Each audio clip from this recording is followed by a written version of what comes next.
Well, it's a story that's capturing the attention coast to coast of America. A Louisiana man convicted of rape and murder could soon be executed as soon as next Tuesday. Yeah, it would be our state's first execution in 15 years and the first time Louisiana uses a controversial execution method. Yeah, but now the decision rests with the courts, who must decide if using nitrogen gas violates the inmate's rights. Louisiana First News Chief Investigator Andrew Epperson explores the debate from both sides. I think a lot of people have waited a long time to see justice. An execution method associated with mass murder. There's no right and there's no wrong. As debates rage on, the fate of this man, Jesse Hoffman, rests in the courts. This has to move quickly and that there are people waiting. If the state has its way, Hoffman will be executed next week. I still expect this to go forward next Tuesday. Hoffman is a convicted murderer sentenced to death for the rape and murder of Molly Elliott in New Orleans back in 1996.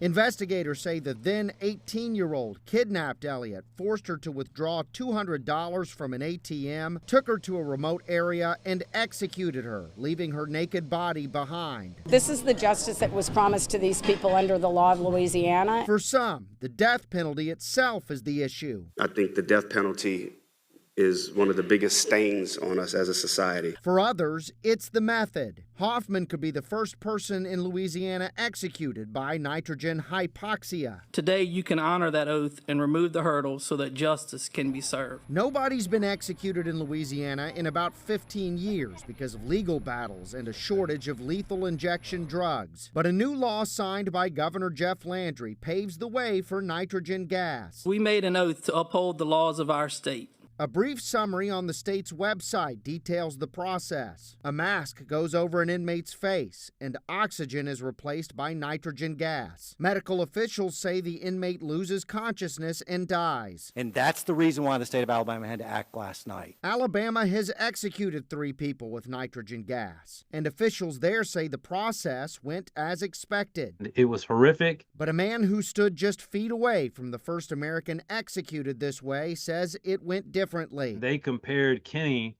to a fish out of water, flapping around over and over and over again. Reverend Dr. Jeff Hood is a death row spiritual advisor. One of his clients was Kenneth Smith. The Alabama man was sentenced to death for his role in a murder-for-hire plot against a pastor's wife. In January, Hood stood by as Smith took his final breaths. As soon as they turned on the nitrogen, it was very clear. I could hear a hiss. Hood describes the process as torture for the inmate and everyone watching. Saliva, mucus, all sorts of things coming out of his mouth and his nose, hitting the front of the mask. It looks like a waterfall coming down the inside of the mask of body fluid. Hood advocates against the death penalty, but says nitrogen hypoxia was the most gruesome method in the 9 executions he's witnessed. We are forcing corrections officers to participate in a horrific moment.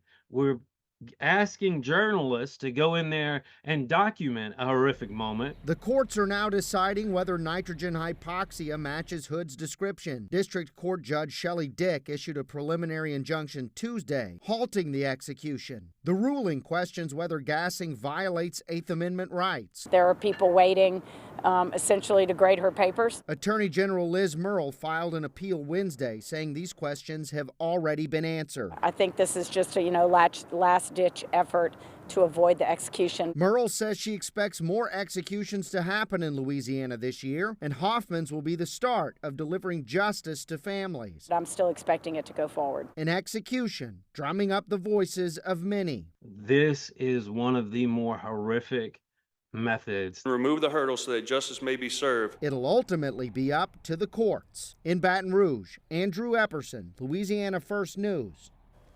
All right, thank you, Andrew. And according to the Death Penalty Information Center, 6 executions have been carried out in America so far this year, and 26 more have been scheduled.